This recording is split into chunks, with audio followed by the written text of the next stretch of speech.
자, 그러면 또 연결해서 계속 해보겠습니다. 자, 이 전략이 갖고 있는 의미가 뭔지, 여기서 오늘은 아무래도 예제를 가지고 설명은 안 할 거라 좀 짧게 얘기 드리도록 하겠습니다.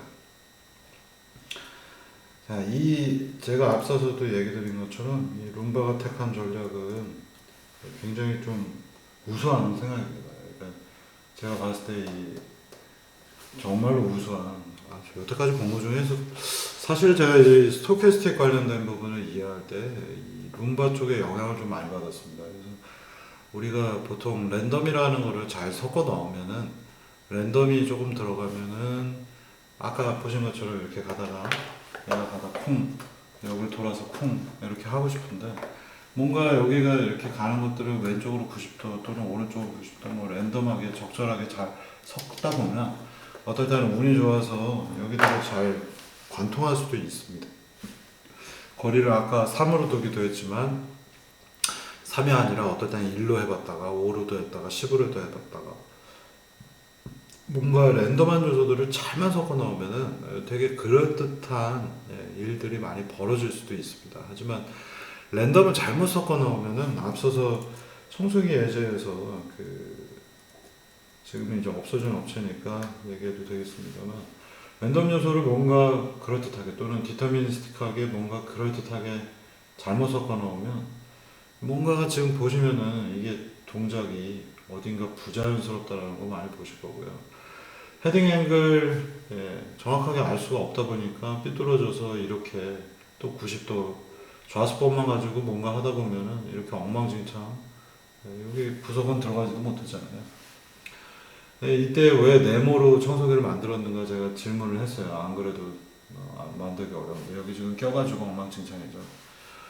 네모로 한 게 이제 다른 데도 네모 비슷하게 하니까 라고 네모로 했다라는 답변을 얻었는데, 실제로 그때 이제 LG 쪽 청소기를 보면 약간 네모 비슷하게 생겼습니다. 실제로는 이 곡률이라고 하는 회전 반경이 이 모서리 부분이 거의 동그라미에 가깝습니다. 근데 얼핏 보면 네모나게 보이니까 그렇게 하셨는데, 동그라미가 무조건 코너에서 빠져나오기에는 아까 얘기 드린 것처럼 뭔가 이렇게 직각이면 이렇게 만약 들어가면 여기서 돌기가 어렵죠. 네모난 것들은 이렇게 들어가서 네모난 게 이렇게 돈다, 모서리에 걸리잖아요.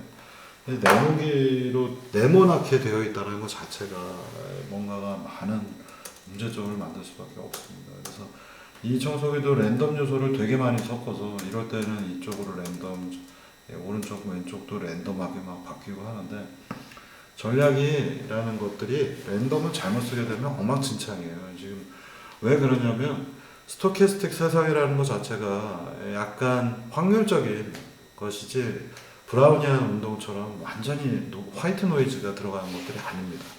그래서 뭔가는 어떤 부분에서는 평균적인 흔들림을 갖고 있을 뿐이지, 평균과 분산으로 표현되는 흔들림을 갖고 있는 거지, 이게 완전하게 막 지 멋대로 흔들리는 세상이라면 우리가 뭔가 여기서 제대로 할 수가 없겠죠. 그러니까 막 제가 뭘 하면 뭐 숙제는 이럴 때면 대충 이 정도면 나오고 해야 되는데 시작하자마자 숙제 내주고 끝나기 전에도 숙제 내주고 마음대로 숙제를 많이 내준다고 되는 건 아니라서, 뭔가 여러분들도 제 수업을 들으면서 약간의 패턴이라고 하는 것들을 알게 모르게 느끼실 겁니다. 그러니까 패턴이라고 하는 것들, 뭔가 확률적으로 대충은 이런 전략이라든가 규칙들이 확률적 분포를 하는 것이지 마음대로 랜덤을 넣는다고 무조건 되는 게 아닙니다.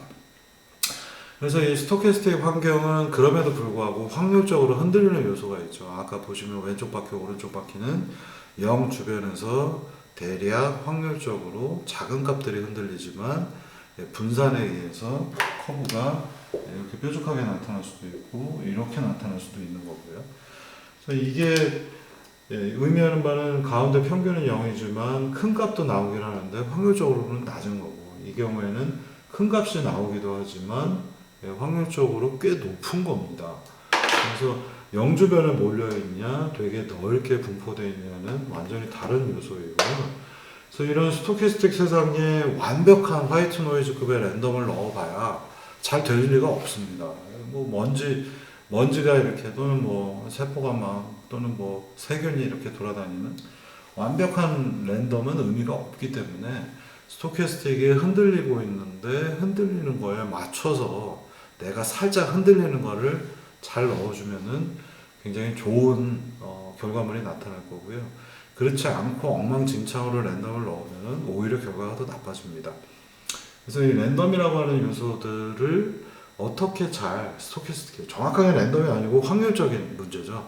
확률적인 문제에 또 똑같이 확률적으로 잘 설계해서 약간 랜덤한 요소들, 랜덤이 확률적으로 랜덤한 요소를 넣으면 굉장히 좋은 반응을 얻는, 이런 것들이 스토캐스틱 세계관에서 문제를 우리가 이해할 때 중요점인데, 이 룸바가 어떤 식으로 만들어졌는가를 거꾸로 파고 들어가면서 굉장히 좋은 아이디어들을 여기서 많이 얻었던 것 같습니다. 그래서 여러분들이 스토캐스틱이라고 하는 걸 이해할 때 그냥 랜덤이라고 생각하지 마시고 이 부분에 무언가의 의미 있는 것들을 찾아내려고 노력을 하셔야 되겠고요. 이 스토캐스틱 중에 대표적인 게 여러분들 배우신 것 중에 강화학습법, 레인포스먼트 러닝도 랜덤을 자꾸 때려 넣는데 거기서 랜덤한 요소들이 스테이트 밸류들을 어떻게 만들어내는 과정들을 배우셨습니다. 그래서 스토캐스틱 세계관은 그냥 랜덤한 게 아니라 확률 기반의 무언가가 흔들리는 것들, 이런 식으로 생각하시면 좋겠고요. 그래서 전략도 그렇게 할 겁니다. 그래서 무언가 내가 가서 부딪혔는데 얼마만큼 돌아야 되는가, 90도로 돌아야겠다, 그런 것이 아니라 조금씩 이렇게 각도를 바꾸다 보니까 벽을 따라가는 이런 식의 전략으로 문제를 재설계해서 여러분들이 이런 과정에서 스토캐스틱한 문제에 대한 전략을 어떻게 만드는 게 좋겠는가, 아이디어를 얻으시라고 이 부분을 설명을 드리고 있습니다. 자, 그래서 확실한 진리, 확실하게 우리는 직선을 쫓아갈 수 없다. 로컬라이제이션 기법이 없는 상태에서는 직선을 쫓아갈 수밖에 없기 때문에 두 개의 서로 다른 전략을 섞어 쓴 겁니다. 하나는 오른쪽으로 돌면서 장애물을 탐색하는 스파이럴 모션을 할 거고요.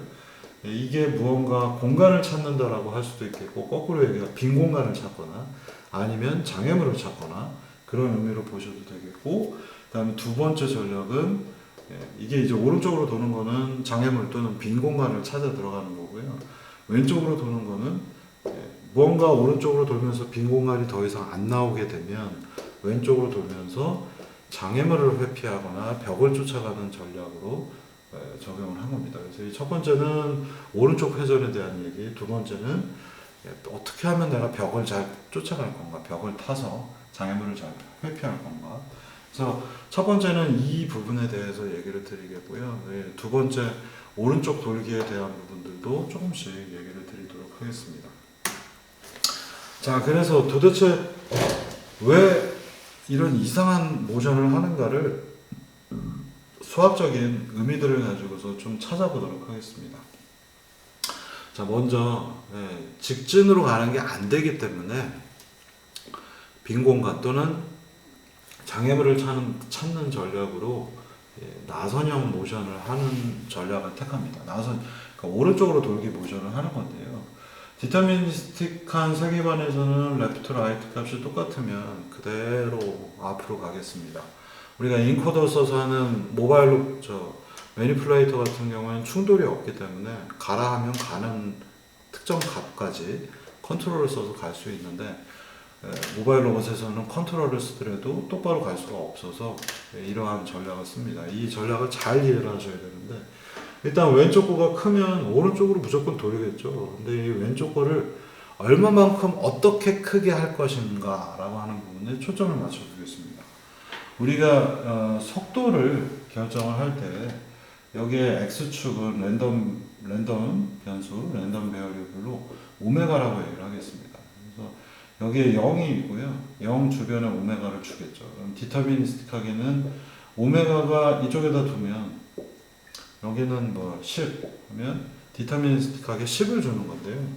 아예 오메가 속도를 줄 때도 10을 주는 게 아니라 특정한 값 주변에 확률 분포, 가우시안 분포 형태로 입력을 주겠다는 의도입니다.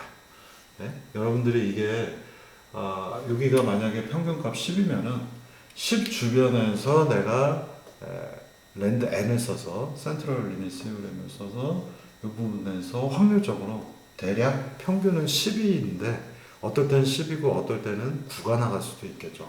그런데 대부분의 경우엔 10이 출력이 나간다. 여러분들이 이제부터 그래프를 보실 때 요 밑에 있는 표현들이 이와 같은 의도로 되어 있습니다. 자, 이걸 우리가 숫자로 공식으로 쓰게 되면요, 민밸류 여기서 10으로 표현했는데 10 주변에 그리고 시그마는 1로 되어 있어요. 그래서 오메가 L하고 오메가 R을 보시면은 오메가 R은 평균값이 있고 표준 편차 얼마를 주겠다는 의도로 지금처럼 이렇게 되겠습니다. 여기 있는 기호대로 본다면 여기에 평균값 M이 들어가 있어요.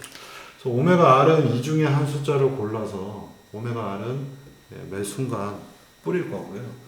왼쪽에 이렇게 오른쪽으로 돌아야 되니까 왼쪽이 속도가 더 높아야 되겠죠. 이만큼 뭔가 더 높아야 되기 때문에 이 부분은 여기서 결정된 것보다 그냥 큰 값을 주는 게 아니라 평균 값이 있는데 이쪽으로 조금 더 이만큼 가서 이 부분에서 표준 편차 2를 가지고 뿌리겠다는 의도입니다. 그래서 여기 있는 게 왼쪽에 있는 게 오른쪽 속도가 되겠고요. 여기 있는 왼쪽에 있는 속도가 바로 이 오른쪽 그래프가 되겠습니다. 이 녀석이 이거, 얘가 이거예요. 이렇게 주게 되면 평균이 m인데 그거보다 이만큼 더 간 평균, 이 부분에서 무언가 가우시안 분포를 토대로 속도를 하나 얻어내고 또 여기는 m이니까 m 주변에서 가우시안 비상 긴급 문자네. 이걸 가지고 또 왼쪽 속도를 결정하고 오른쪽 걸 결정하고요. 그러면 무조건 대부분의 경우에 확률적으로 왼쪽 바퀴의 속도가 더 높겠죠. 그래서 얘는 오른쪽으로 돌기 시작합니다. 그리고 이거를 조금씩 한 스텝마다 갈 때마다 계속해서 퉁퉁퉁 이 분포대로 넣게 되면 이 녀석이 어쨌거나 왼쪽 속도가 높기 때문에 오른쪽으로 뱅글뱅글 돌게 되겠죠. 이런 스타일로 문제를 접근한 겁니다. 여러분들이 이해하실 때 그냥 하나는 m 주고 하나는 m 더하기 2 준 게 아니에요. 이 사이에서도 확률적으로 값이 흔들리게 설계를 했다라고 생각하시면 되겠습니다. 그래서 기호로 쓰면 우리가 확률 분포 틸다로 표현되어 있고 얘는 m보다 평균이 m보다 좀 큰 값에서 표준 편차 1을 갖고 결정이 되고 여기는 m 평균 주변에서 이러한 값들 주변에서 결정을 하겠다는 얘기입니다. 그럼 어쨌든 왼쪽이 높기 때문에 대부분의 경우 왼쪽이 높기 때문에 오른쪽으로 흘러가는데 한 스텝마다 어떨 때는 왼쪽이 좀 작을 때도 나오겠죠. 왜냐하면 분포이기 때문에 여기 있는 오메가 L이 오메가 R보다 작은 경우도 나오겠지만 확률적으로 굉장히 낮겠죠. 그래서 어떨 때는 살짝 이렇게 돌다가 왼쪽으로 가는 것 같다가도 다시 오른쪽으로 대부분 돌 수밖에 없게 됩니다. 자, 이런 스타일로 입력을 넣는 것들 여러분들이 거의 처음 보시는 스타일들이 되겠고요. 저도 이거 할 때 처음으로 해봤었습니다. 자, 이 왼쪽으로 도는 행위에 대해서 얘기해 보겠습니다. 이제 삐딱삐딱삐딱. 이건 이제 오른쪽 돌기가 되겠고요.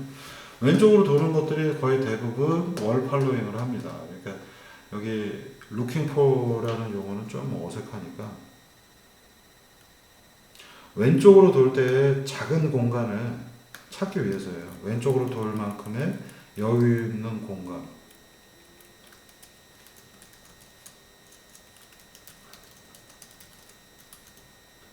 원래 거에다 그냥 인하프라고 하겠습니다. 약간의 여유 있는 공간을 찾아 들어가는 겁니다. 여기서 이렇게 부딪혔기 때문에 장애물에 가서 부딪혔잖아요. 내가 어떻게 하면 왼쪽으로 돌아야 되는데 조금씩 빈 공간을 만들까? 첫 번째 좋은 전략은 뭐예요? 여기서 내가 벽에 부딪혔는지 아니면 이만큼 떨어져 있는지 알 수가 없죠. 센서를 가지고 확인할 수 있지만 이만큼이면 떨어졌지만 돌다가 부딪힐 수 있거든요. 그렇기 때문에 뭔가 빈 공간을 찾아내려면 어떻게 해야지 될까요? 요만큼의 공간이 있는지 이만큼에 있는 공간이 있는지 센서에서 알려주긴 하지만 센서가 정말 싸구려기 때문에 부정확하죠. 그래서 여기에 앞부분에 내가 왼쪽으로 돌 수 있는 틈을 만들어내야 되는데 그 틈을 만들기 위해서는 이렇게 백을 하는 게 낫겠죠. 그죠? 물체가 이렇게 가서 부딪혔는데 정말 공간이 좁을지도 또는 여유가 있을지도 모르겠지만 일단 이런 식으로 턴을 합니다. 그러면 앞부분에 공간이 많이 생기겠죠. 여기서 요만큼 턴을 하면 공간이 생겼잖아요. 거기를 파고 들어가는 겁니다. 또 부딪혔죠? 그러면 또 요만큼 백을 한 다음에 앞으로 가면서 공간을 채워나가는 이런 전략을 쓰고 있습니다. 이게 이제 왼쪽 턴을 하는 전략이 되겠고요. 그래서 지금 보시면 이제 왼쪽으로 요만큼 빼야 되잖아요. 이렇게 빼야 되니까 이제는 오메가가 정 가운데가 0이라면 음수로 이쪽 부분에 뭔가 확률 분포가 되어 있는, 여기 지금 보시면 가운데가 0이고요. 이 부분이 이제 그림 다시 보시면 여기가 0입니다. 제가 숫자 0을 써놨고요. 약간 왼쪽에 있어요. 그래서 왼쪽에 있기 때문에 음수로 마이너스 형태로 바퀴가 뒤로 가는 형태들로 뭔가 분포가 나오겠고요.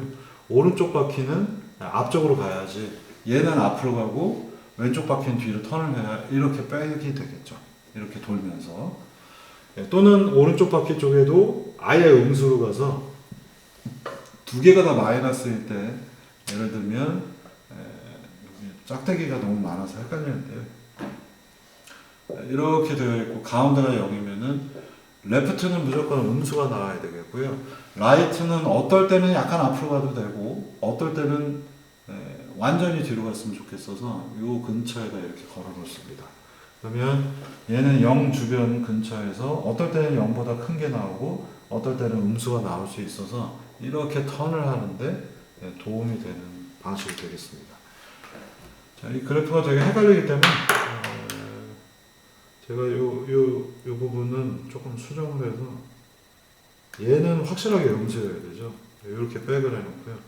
얘는 살짝 0 주변에 걸쳐져 있도록 설계를 하겠다는 얘기입니다.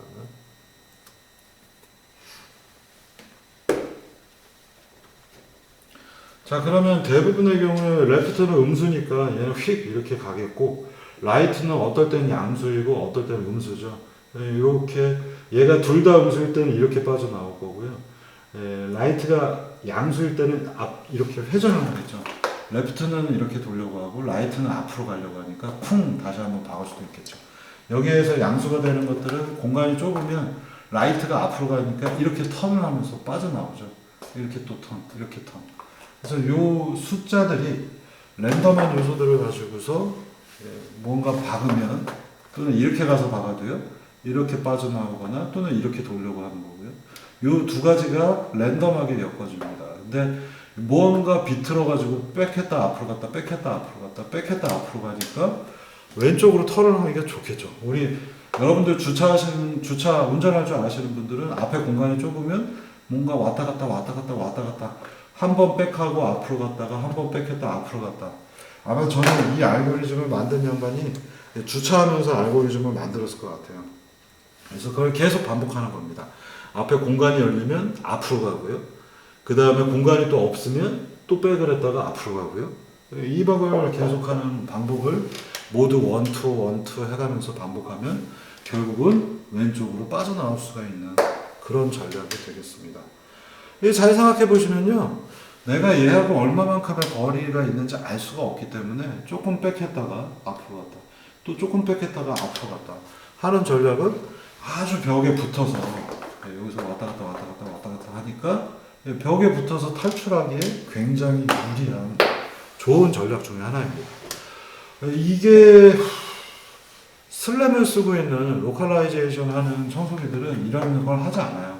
여기서 가서 보면 맵이 있구나, 이렇게 백을 충분하게 한 다음에 이 거리를 레이저 스캐너나 비전으로 알 수 있기 때문에 여기서 이렇게 돌아서 이렇게 가버리죠. 그러면 벽 청소는 누가 해주나요? 그죠?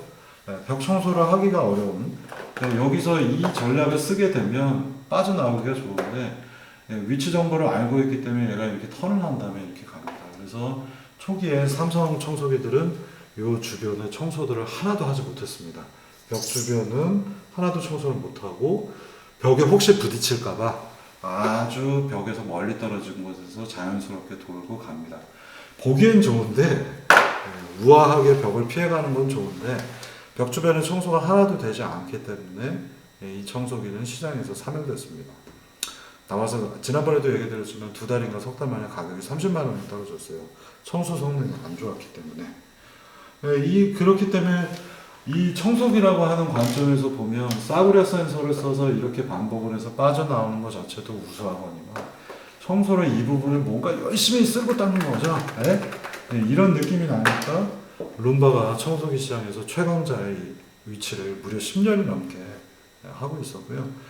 국내에서는 뭐 여러 가지 청소기 업체들이 등장을 해서 청소기를 랜덤하게 많이들 만들었고, 뒤로 가서는 나중에 슬램 써서 레이저 스캐너로 또는 아주 비전으로 이 문제들을 해결하려고 했었습니다. 근데 이제 재밌는 거는 뭐 물어봐서 아는 거고, 그 다음에 눈으로 봐서 테스트해서 안 결과라서 정확하다고 얘기할 수는 없지만, 삼성과 LG가 두 가지 전략들을 거의 똑같은 시점에 썼는데, LG 청소기는 기본적으로 슬램을 쓰긴 합니다만 이 랜덤 모션을 좀 신경을 썼어요. 그래서 벽 주변에 랜덤한 요소들을 살짝 섞어 넣었고, 월 팔로잉은 슬램의 영향을 많이 받지 않았었습니다. 근데 이제 삼성은 좀 답답할 정도로 슬램에만 집중을 해서 벽에서 아주 멀리 떨어진 곳에서 회전을 하는 구조를 만들었고, 2015년 기점으로 해서 봤을 때 삼성은 시장에서 거의 퇴출당했고, LG는 청소기 시장의 초강자가 됐었습니다. 그래서 청소기하고 슬램의 관계에서 봤을 때 청소기는 슬램이 필요할 수는 있지만 내비게이션에 신경을 쓰지 않으면 청소를 제대로 못한다 라고 하는 굉장히 큰 하나의 교훈을 남겼던 사건 중에 하나가 되겠습니다. 그래서 여러분들 이 두 가지 전략, 얘는 오른쪽으로 돌기 전략, 여기는 두 번째 건 왼쪽으로 돌기 전략인데, 아마 두 부분이 어떤 차이점이 있는지 어느 정도 이해가 가셨을 거라 생각합니다. 그래서 앞서서 제가 이 두 개의 분포로 이쪽의 속도를 결정한다고 했잖아요. 그래서 여기서 주사위 던지기를 해서 평균은 이 근처에서 레프트 값이 아무거나 하나 얻어지고, 오른쪽 값은 이 주변에서 값이 하나 얻어지고, 그 다음 스텝에서 또 주사위를 던지는 형태로 랜덤한 요소들이 섞이면서 모션들을 만들어내는 겁니다. 자, 그러고 나서는요, 이제 벽을 통과해 나오는 건 어렵지가 않게 돼버렸죠. 그리고 벽에 가서 부딪히면 왼쪽 왔다 갔다 하면서 벽을 타고 가는 형태로 전략이 되고요. 이거를 실제로 이제 여러분들이 그 다음 주에는 파이썬으로 한 번씩들 만들어 보게 제가 코드들을 잘 드릴 거고요. 그래서 해보시면은 생각보다 만들기가 쉽습니다. 그래서 실제로 프로그래밍 하기가 쉽고, 이거를 제가 한 3년 전, 2년 전에도 실제 그 로봇공학 응용인가? 시스템 통합인가? 뭐 하여간 무슨 과목인지 기억이 잘 안 나는데, 거기에서 실제 이 로봇 청소기를 가지고서 전략적으로 한번 만들어 봐라. 그래서 한 3년 된 것 같습니다. 그때는 로봇 청소기를 가지고 벽 회피하는 것들을 실제 한번 시켜봤는데, 제가 이 정도로만 알려줬는데도 코드들을 아주 그럴듯하게 짜가지고 왼쪽으로 탈출하는 예제들을 만들어 놓은 학생들이 몇 명 있었습니다. 몇 개 조가, 4개 조 중에 2개 조가 이 전략을 만들어 갖고 왔더라고요. 그래서 여러분들이 이 스토캐스틱은 제가 누누이 얘기 드리지만 전략을 테스트하면서 잘 전략적으로 접근을 하시면은 굉장히 좋은 예제들을 만들어낼 수가 있습니다. 자, 이제 문제는 뭐냐면요, 이제 이 빠져나오는 거는 해결이 됐어요. 바로 이 전략을 쓰게 되면 왼쪽에 빈 공간을 만들고 직진하고, 빈 공간을 만들고 직진하면 빠져나올 수가 있게 됩니다. 근데 이제 빠져나온 다음에 뭐냐면 이제 벽을 타고 가야 되겠죠. 이렇게 와서 박았는데 해서 빠져나왔어요. 그리고는 이 벽을 따라가야 되는데, 이때의 거리가 들쑥날쑥하죠. 왜냐하면 이 앞에 있는 센서가, 앞에 있는 센서는 이제 쓸모가 없고요. 이 옆에 있는 센서가 벽까지의 거리를 알려줘요. 근데 이 센서가 싸구려인 겁니다.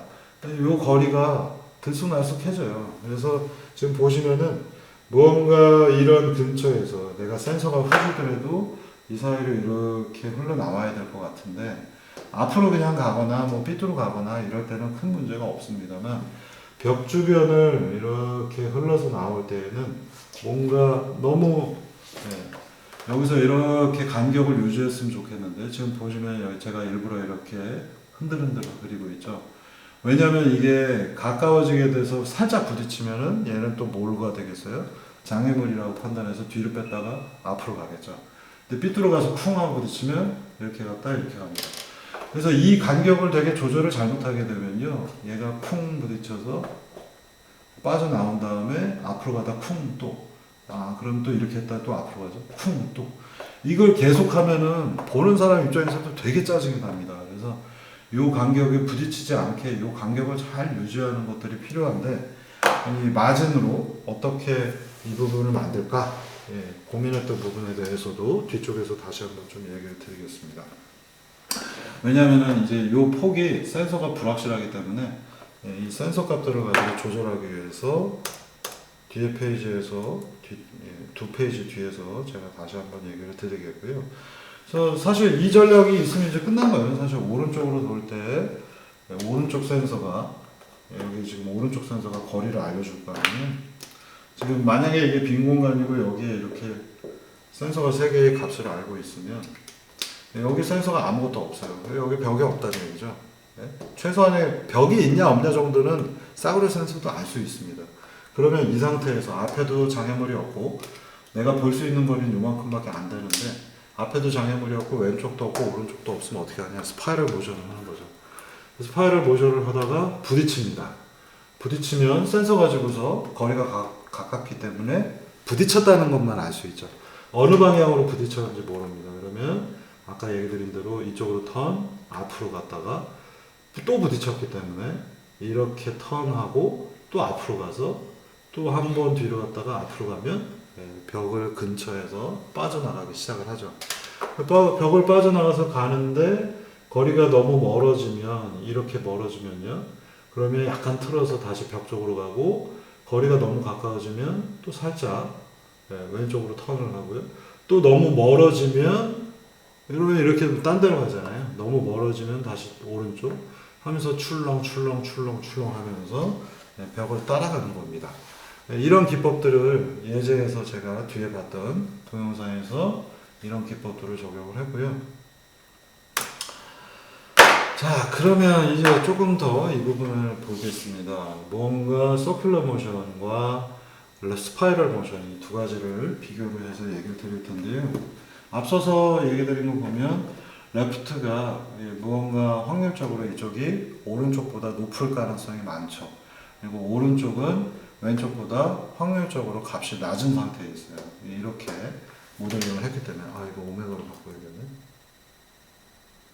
근데 이걸 가지고 실제로 해보시면요, 케이스에 따라서 스파이럴 모션이 나오기도 하고요, 조금 이상한 의도하지 않은 나선형이 안 나오는 경우도 있습니다. 기본적으로 보시면 오메가 L이 오메가 R보다 높기 때문에 이렇게 도는 건 맞는데, 이 값이 그냥 이렇게만 해 두시면 어떨 때는 스파이럴 모션이 노이즈하고 섞이면서 이렇게 청소를 잘 할 때도 있고요, 어떨 때는 엉뚱한 모션을 하기도 합니다. 이렇게 되기도 해요. 그래서 이걸 시뮬레이션하는 방법을 좀 얘기를 드리면요, 왼쪽에 보시면은 오메가 L이 오메가 R보다 높아요. 근데 계속 이 상태에서 흔들리면은 얘가 스파이럴이 아니라 그냥 이렇게 동그라미 비슷한 걸 그립니다. 그래서 오른쪽 케이스에서는 오메가 L, 오메가 R을 앞서서 얘기한 확률적 분포를 토대로 했지만 조금 더 이거를 스파이럴 모션이 나오게 편하게 하기 위해서 익스포넨셜을 하나 추가해 넣었습니다. 이게 무슨 의미냐면 오메가 L이 오메가 R보다 높은데 일정하게 높으면 어떻게 돼요? 그냥 거의 1이 되겠죠. 그죠? 그런데 스파이럴 모션이 되려면 여기서는 오메가 L이 오메가 R보다 조금 커도 되겠지만 큰 원을 그리려면 두 개 사이의 차이가 되게 작아야 됩니다. 그죠? 우리 전에 5하고 5.1 넣으면 크게 그리고요, 5하고 6 넣으면 빨리 돌게 되겠죠. 이 두 가지의 차이예요. 왼쪽 바퀴가 5고 오른쪽 바퀴가 5.1이면 크게 돕니다. 그런데 5하고 6을 넣으면 짧게 회전을 합니다. 여러분들 테스트 초창기에 제가 저 소저너 가지고 했던 예제에서 보시면 크게 그리는 거하고 작게 그리는 거의 예제를 뒀습니다. 그래서 오메가 L하고 오메가 R의 차이를 익스포넨셜 함수를 써서 시간이 지나면 알파 값은 뭔가 시상수가 되겠고요. 특정한 이걸 숫자를 넣어서 시간이 흘러가면 흘러갈수록 얘네들 두 개 사이의 격차가 작아지게 해야지만 큰 원을 그리는 경우가 나타납니다. 그래서 이 스파이럴 모션도 굉장히 쉬워 보이지만 그냥 오메가 L이 오메가 R보다 대략 크게만 해두면 이런 식으로밖에 안 그리게 됩니다. 그래서 뭔가 이런 꼼수들이 하나씩 추가가 되어야 됩니다. 자, 이제 이 의미가 여러분들의 이 기법들이 갖고 있는 장점과 뭐 단점 뭐 이런 것들을 보셔야 되는데 왜 이런 식으로 설계를 하냐면요. 파라미터라이제이션이라고 불리는 내가 보통은 왼쪽 오른쪽이라는 문제를 특정한 오메가 L, 오메가 R을 넣으면 왼쪽과 오른쪽 또는 직진이 결정된다라고 자코비안 레벨에서는 그렇게 보실 수 있지만 지금부터 이 문제들은 이렇게 설계를 해버리면 어디 갔어요?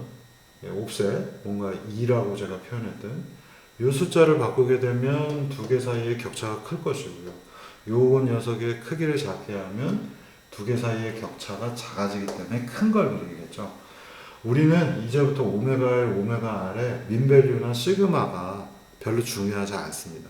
민밸류나 시그마는 적당히 집어넣으면 되겠고요. 실제로는 이 옵셋 같은 것들이 더 중요한 파라미터죠. 이 옵셋을 어떻게 컨트롤하냐에 따라서 크게 돌 수도 있고 작게 돌 수도 있습니다. 어차피 문제는 오른쪽으로 턴을 하게 돼 있는데 옵셋만 조절을 하게 되면 굉장히 쉽게 조절을 할 수 있거든요. 그래서 이게 시뮬레이션을 열심히 하신 다음에 실제 문제에다 적용을 하게 되면 이게 좀 여러분들이 여태까지 알고 있는 사례하고 다른데요. 보통은 그 시뮬레이션에서 우리가 열심히 한 다음에 실제 상황에다 대입을 해보면 제대로 안 되는 경우가 많죠. 그래서 시뮬레이션 한 것들을 가지고 뭔가 내가 생각하지 못한 거, 뭐 마찰이라든가 여러분들 제어 쪽 지난번에 강인 제어도 해보셨지만 모델링 한 거하고는 조금 패턴이 다르죠. 우리가 컨트롤 해보면은 실제 여러분들이 이제 뭐 비대면이다 보니까 컨트롤 안 해봤는데 컨트롤러에서 PID 게인을 찾은 다음에 그걸 시뮬레이션에서 PID 게인을 찾은 다음에 그걸 시뮬레이션에다 넣어보면 약간의 차이가 많이 납니다. 그래서 튜닝 작업을 되게 많이 해야 되는데 이 문제의 특수성을 좀 보시면은 애시당초부터 확률 분포로 우리가 모델링을 했잖아요. 그래서 민이나 시그마가 중요한 게 아니라 주 전략의 핵심은 뭐냐면 두 개 사이의 속도 차이예요. 옵셋이라고 하는 요소 하나만 가지고 조금씩 바꿔보시면은 생각보다 시뮬레이션에서 했던 거와 실제 실환경에서 로봇이 돌아갈 때 별 차이가 없습니다. 그래서 제가 진짜 이 예제 아까 마지막에 보여드렸던 이 예제 있잖아요. 이걸 시뮬레이션만 한 달 채 안 되게 한 2주, 3주를 시뮬레이션을 한 다음에 실제 로봇에다가 시뮬레이션 했던 코드를 그대로 카피해 붙이고서 파라미터 몇 개만 튜닝을 했는데 실제로 이런 모션을 하는 데까지 얘가 걸린 시간이 시뮬레이션 결과를 여기다 집어넣고는 튜닝 3번인가 했나? 이거 한 2바퀴 여기서 돌고서 곧바로 이런 결과물이 나온 겁니다. 그래서 실제 많은 경우는 시뮬레이션 한 다음에 실제 사례에다 넣어보면 내가 생각하지 못한 요소들이 있는데 중요한 거는 이겁니다. 내가 생각하지 못한 요소가 있기 때문에 튜닝을 꽤 오래 해야 됩니다.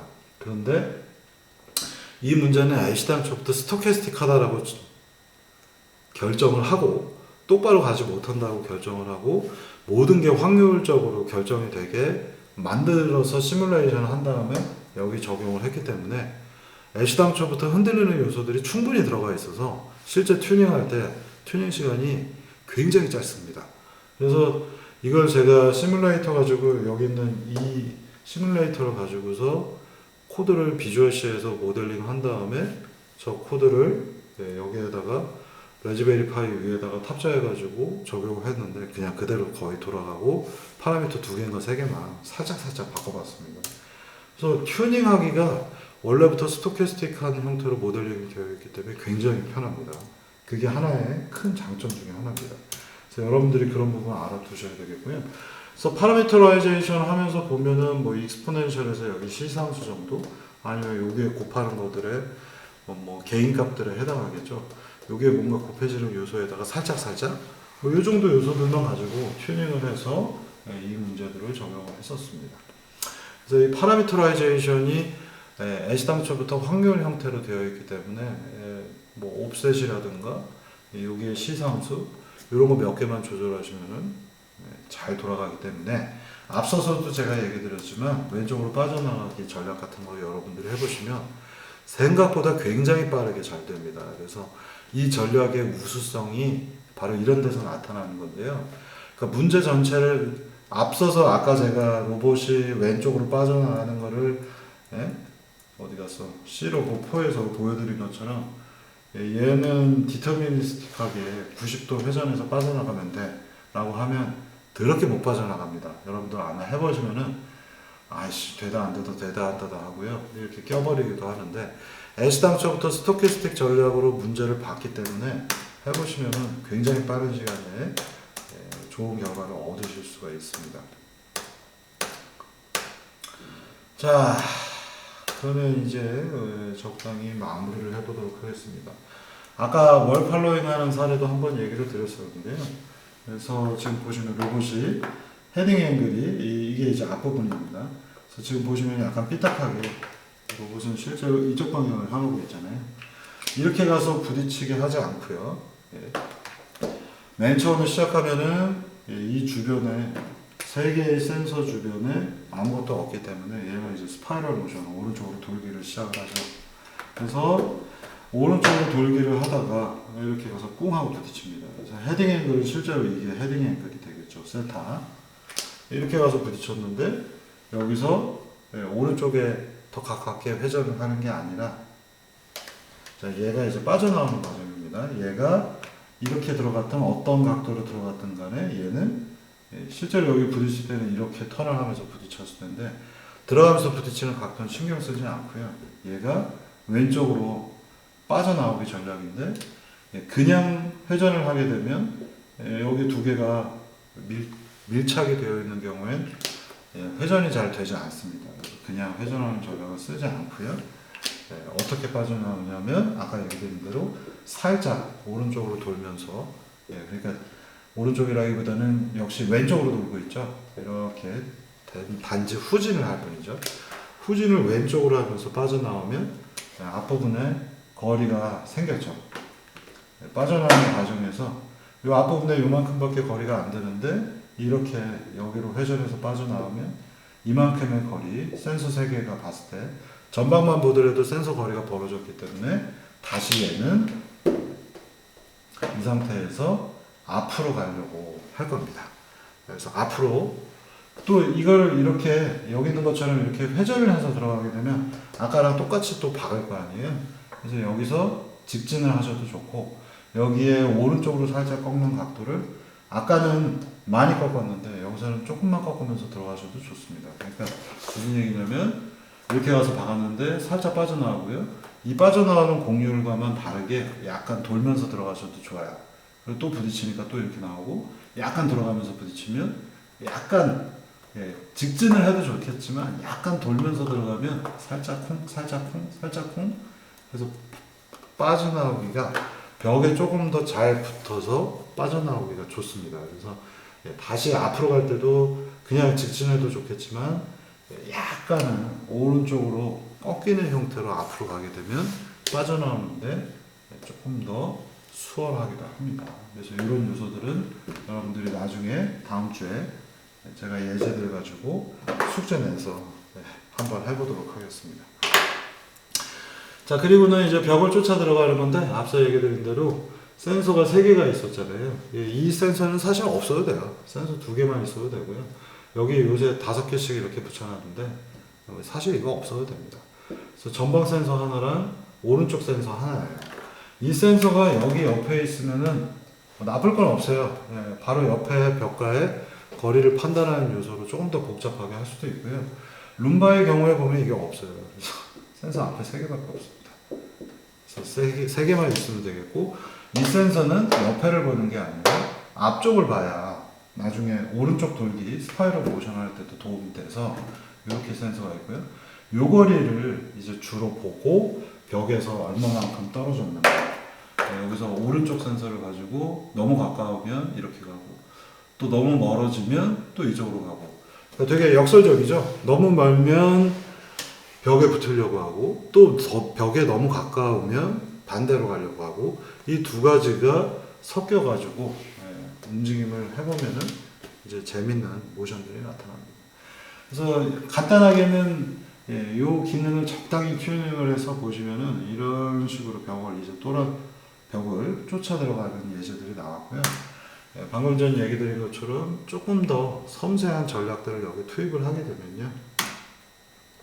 벽 간 거리에 대한 것들, 에러를 속도에다가 좀 추가하는 형태들로 교묘하게 설계를 하게 되면 거의 벽을 기가 막히게 쫓아가는 영상들을 만들어낼 수 있습니다.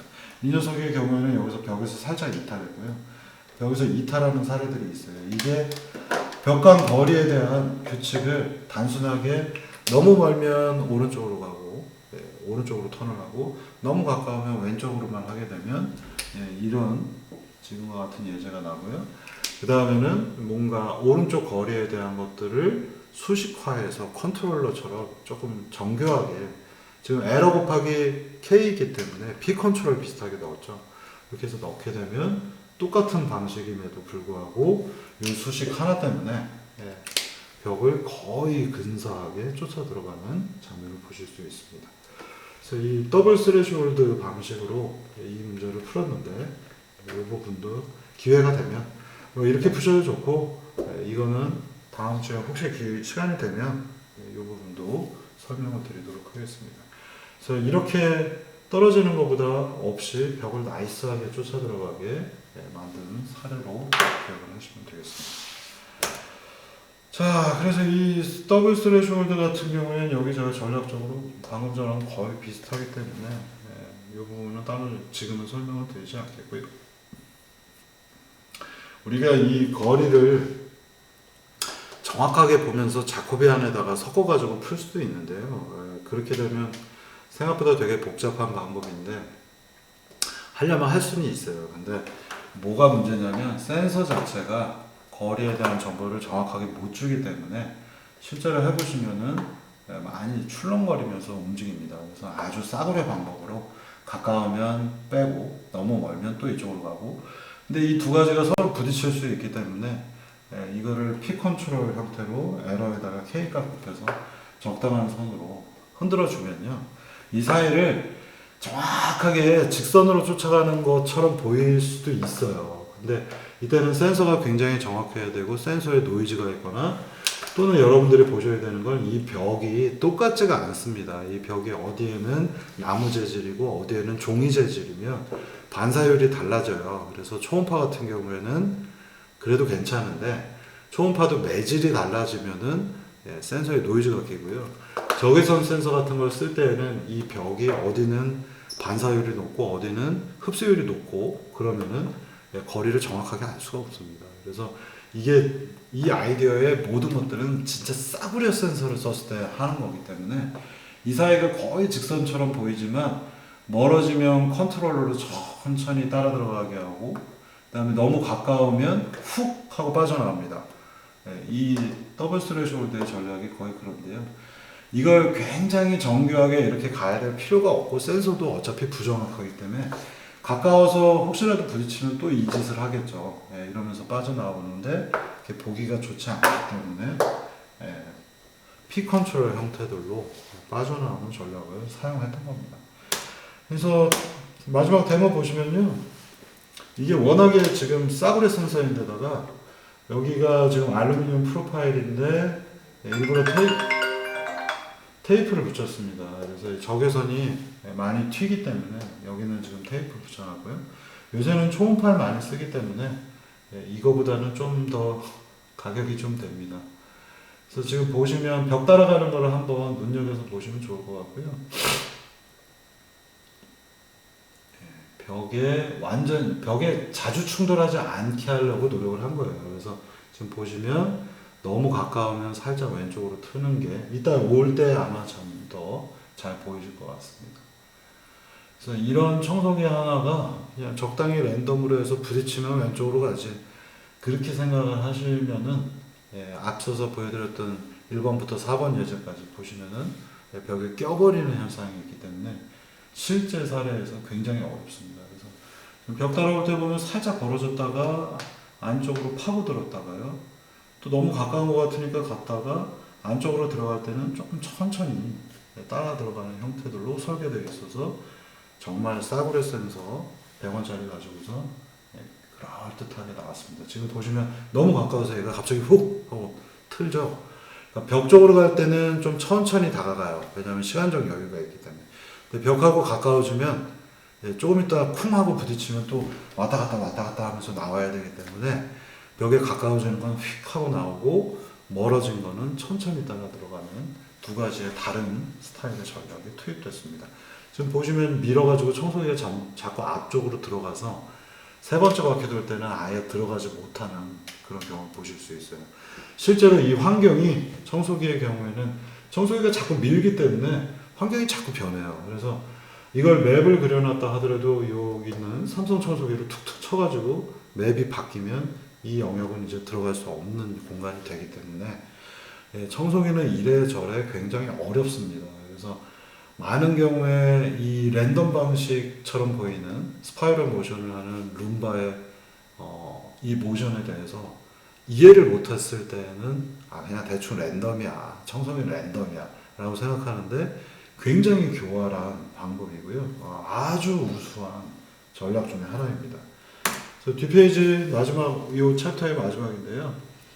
여러분들이 디터미니스틱하고 스토캐스틱에 대한 전략이 조금 이상하게 차이가 난다는 것도 좀 느끼셨을 겁니다. 그래서 다음 주는 예제를 가지고서 한번 이걸 풀어보면 여러분들이 두 가지가 극명한 차이점들을 좀 더 느끼시기 편할 거고요. 아주 심플하게 디터미니스틱에다가 랜덤 넣은 것도 한번 테스트해서 비교를 한번 해보겠습니다. 그래서 이 룸바가 쓰고 있는 전략을 다음 주에 한번 여러분들이 경험해 보시도록 하겠습니다. 그래서 뭐 마지막에 체크할 수도 있는데 아직 결정은 안 났지만 다음 주가 중간고사 기간이라서 중간고사 형태로 내드릴 수도 있고요. 뭐 시간 제한 한 3일, 뭐 이틀 이 정도 하셔도 되겠고, 바쁘신 분들은 뭐 제때 내기가 어려우면 또 뭐 알아서 하세요. 다음 주까지 제가 결정해서 어떤 형태로든지 내도록 하겠습니다. 자, 여러분들이 여기 이 챕터에서 느끼셔야 되는 굉장히 중요한 거는 세상은 스토캐스틱 세상이기 때문에 컴퓨터 공간처럼 딱 떨어지지 않고 약간 확률 기반의 랜덤들이 들어가 있고요. 여기서 쓰고 있는 랜덤들은 여러분들이 일명 잘 알고 계시는 랜덤 함수가 아니라 제가 따로 만들어 놓은 n입니다. 그래서 n은 정규 분포, 노멀 디스트리뷰션 n을 뜻하는 거고, 보통 중간점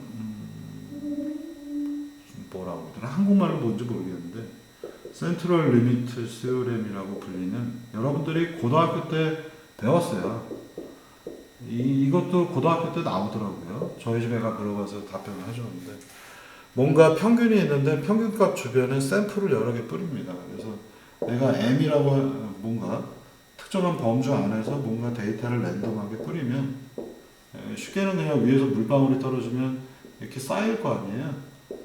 이 쌓이는 것들이 노멀 디스트리뷰션이 되더라. 그래서 내가 샘플을 많이 뿌리면 20개 이상을 뿌리게 되면 센트럴 리밋 스요렘에 의해서 거의 가우시안 분포를 얻어낼 수 있더라 라고 하는 이론입니다. 이게 잘못 뿌리게 되면 20개 정도 뿌리면 가끔씩 제일 많은 게 여기 옆에도 쌓일 때도 있어요. 이렇게 쌓이기도 하지만 평균적으로는 가운데가 많이 높을 수밖에 없다 라고 하는 이론을 써서 랜드 n이라고 하는 함수를 만든 겁니다. 그래서 일반적인 랜덤하고는 다르다는 것들 알아두시면 되겠습니다.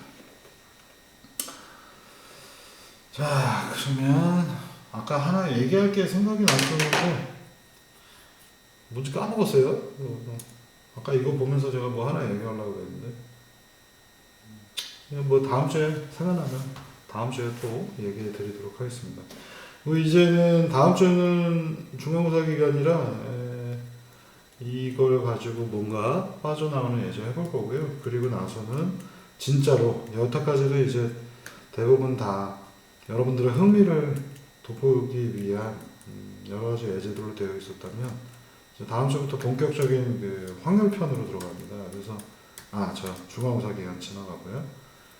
그러면 정말로 확률하고 관련된 문제들로 지금부터 어려운 얘기들이 폭발적으로 나옵니다. 다음 주까지는 뭐 어려운 얘기 아니고 확률에 대한 얘기고 지금 이 부분은 센트럴 리밋 시오렘을 설명하는 부분이고 실제 랜드에는 센트럴 리밋 시오렘 때문에 마르사갈리아 폴라 메소드라고 하는 걸 써서 이거를 제가 만든 게 랜드 n 함수가 되겠습니다. 그래서 이런 것들 하나씩 들어가겠고 확률 쪽은 뭐 따로 공부 안 하셔도 됩니다. 그러니까 고등학교 때 배우셨던 지식 정도 그렇게 잘 몰라도 정규분포부터 해서 다시 좀 간단하게 그 부분은 그래도 뭔가 확률은 말이죠. 지금부터 태클을 쌓는 거기 때문에 뭐 그렇게 걱정 안 하셔도 될 것 같습니다. 그래서 다음 주는 하여간 제가 얘기 드리지만 중간고사 기간이라 제가 이 C 로봇 예제 가지고 피해 나가는 과정 시험 문제처럼 해가지고 드릴 겁니다. 그래서 실제 이 공간에서 여러분들이 회피하는 것들 만들어 보도록 하겠습니다. 수고들 하셨습니다.